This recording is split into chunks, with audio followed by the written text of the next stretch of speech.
નમસ્કાર વિદ્યાર્થી મિત્રો, ધોરણ 8 વિષય ગણિત પ્રકરણ નંબર 9 બેઝિક પદાવલીઓ અને નિત્યસમ એમાં વિદ્યાર્થી મિત્રો આજે આપણે ગુણાકાર વિશે અભ્યાસ કરવાનો છે.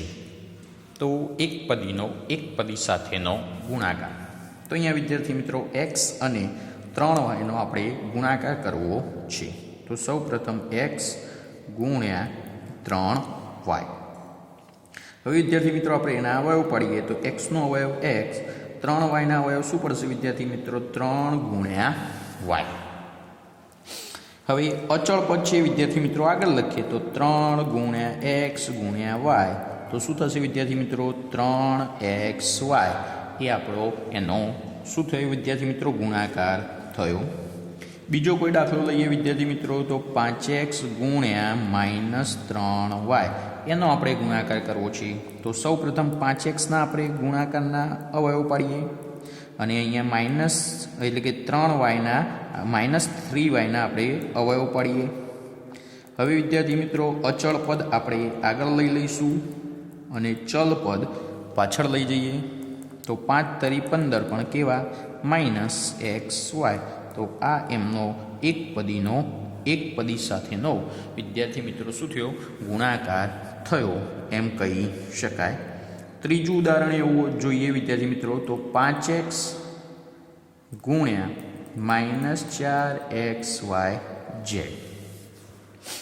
તો શું થશે વિદ્યાર્થી મિત્રો? 5xના આપણે અવયવ પાડીએ તો 5 ગુણ્યા x, -4xyના ઝેડના અવયવ પાડીએ તો -4 ગુણ્યા x ગુણ્યા y ગુણ્યા z. હવે અચળ પદો આગળ લાવી દઈએ અને ચલ પદ શું કરીએ વિદ્યાર્થી મિત્રો? પાછળ લખી કાઢીએ.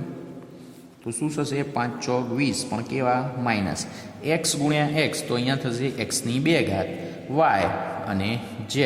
તો આ આપણો વિદ્યાર્થી મિત્રો શું થશે? જવાબ થશે. હવે 3 કે તેથી વધુ એક પદીઓનો વિદ્યાર્થી મિત્રો આપણે ગુણાકાર કરવો હોય તો કેવી રીતે કરી શકાય? કે 3 કે તેથી વધુ એક પદીનો ગુણાકાર. તો ધારો કે વિદ્યાર્થી મિત્રો ઉદાહરણ લઈએ તો 3x ગુણ્યા 5y વત્તા 8 8z. તો અહીંયા વિદ્યાર્થી મિત્રો આપણે સૌ પ્રથમ શું કરીશું? કોઈ પણ બેનો આપણે ગુણાકાર કરી દઈએ. તો ધારો કે અહીંયા 3x ગુણ્યા 5y નો ગુણાકાર કરીએ અને પછી એનો ગુણાકાર 8z સાથે કરીએ. તો આનો ગુણાકાર શું થશે? હવે ડાયરેક્ટ 5 તરી 15xy એનો ગુણાકાર 8z સાથે કરીએ તો 15 × 120 xyz. તો આ રીતે વિદ્યાર્થી મિત્રો આપણે એનો ગુણાકાર કરી શકીએ છીએ. બીજું કોઈ ઉદાહરણ લઈએ વિદ્યાર્થી મિત્રો, 4xy ગુણ્યા 5x2y² ગુણ્યા 6x3y3.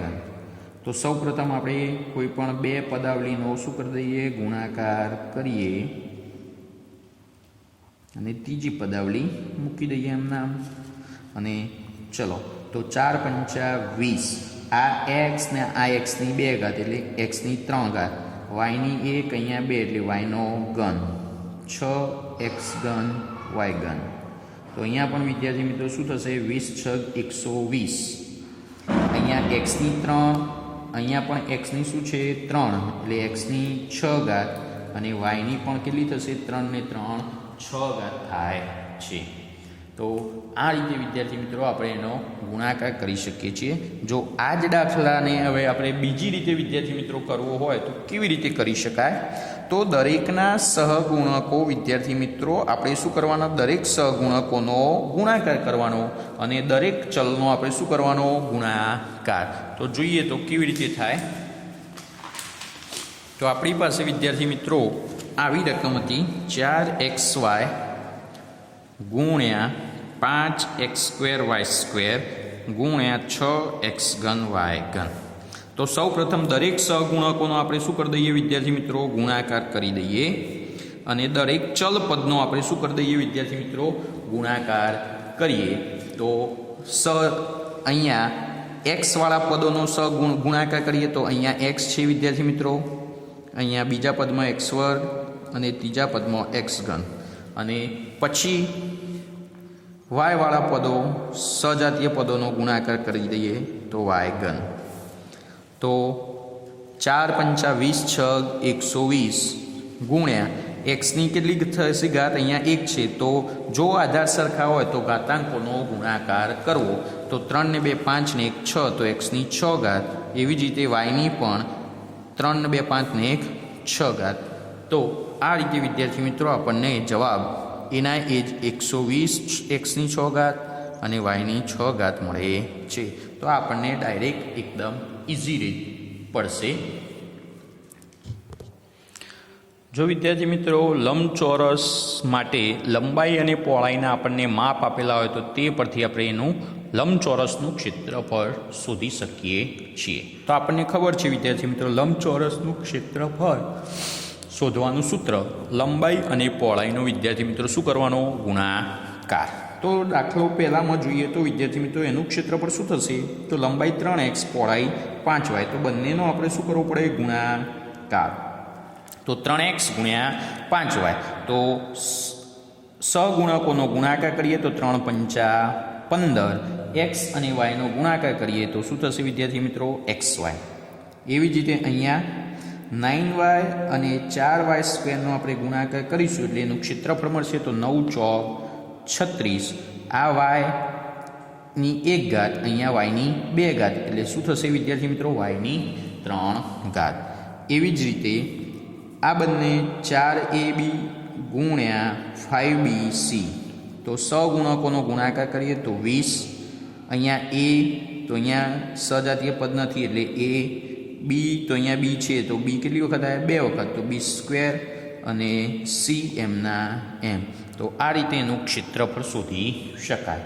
એવી જ રીતે વિદ્યાર્થી મિત્રો લંબઘનનું જો ઘનફળ શોધવું હોય તો આપણને સૂત્ર ખ્યાલ છે.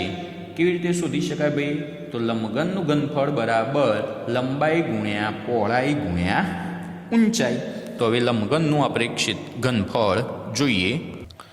તો લંબઘન માટે લંબાઈ, પહોળાઈ અને ઊંચાઈના માપ આપેલા હોય તો તે પરથી લંબઘનનું ઘનફળ શોધો. તો વિદ્યાર્થી મિત્રો આપણને ઘનફળનું સૂત્ર તો ખ્યાલ છે કે ઘનફળ બરાબર લંબાઈ ગુણ્યા પહોળાઈ ગુણ્યા ઊંચાઈ.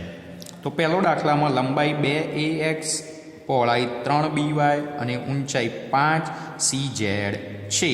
તો આ 3નું વિદ્યાર્થી મિત્રો આપણે ગુણાકાર કરીશું તો આપણને શું મળી જશે, ઘનફળ મળી જશે. તો અહીંયા ગુણાકાર અહીંયા હું નીચે કરું છું વિદ્યાર્થી મિત્રો. તો લંબઘનનું ઘનફળ બરાબર શું થશે, ઘનફળ બરાબર લંબાઈ ગુણ્યા પહોળાઈ ગુણ્યા ઊંચાઈ. એટલે લંબાઈ એટલે l, પહોળાઈ એટલે b, ઊંચાઈ એટલે h. તો એનો ગુણાકાર કરીએ તો 2ax ગુણ્યા 3by ગુણ્યા 5cz. હવે વિદ્યાર્થી મિત્રો આમાંથી આપણે સહગુણકોને જુદા પાડીએ તો 2 ગુણ્યા 3 ગુણ્યા 5, અને ચલ પદોને આપણે જુદા પાડીએ વિદ્યાર્થી મિત્રો તો ax ગુણ્યા by ગુણ્યા cz. તો 3 દુ 6, 6 પંચા 30. હવે અહીંયા વિદ્યાર્થી મિત્રો a કેટલી વખત છે, 1 વખત. x કેટલી વખત છે, 1 વખત. પછી b કેટલી વખત છે તો 1 વખત. c કેટલી વખત છે તો 1 વખત. અને z કેટલી વખત છે, 1 વખત. તો આપણો જવાબ શું આવ્યો વિદ્યાર્થી મિત્રો, તો આને વ્યવસ્થિત લખવું હોય તો આ રીતે પણ લખી શકાય વિદ્યાર્થી મિત્રો. 30 abc xyz. તો આપણું વિદ્યાર્થી મિત્રો ઘનફળ આવ્યું 30 abc xyz. હવે બીજો દાખલો વિદ્યાર્થી મિત્રો આપણે જોઈએ તો શું છે, m² n² p અને p² m. તો એનો આપણે વિદ્યાર્થી મિત્રો ગુણાકાર કરીએ તો શું થશે, ઘનફળ બરાબર લંબાઈ એટલે l m²n ગુણ્યા પહોળાઈ એટલે n² p અને ઊંચાઈ એટલે p² m.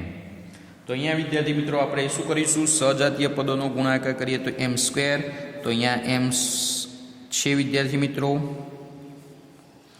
એન ગુણ્યા એન સ્ક્વેર અને પી ગુણ્યા પી સ્ક્વેર. તો આ બંનેનો ગુણાકાર થશે એમની 3 ઘાત, એનની 3 ઘાત અને પીની 3 ઘાત.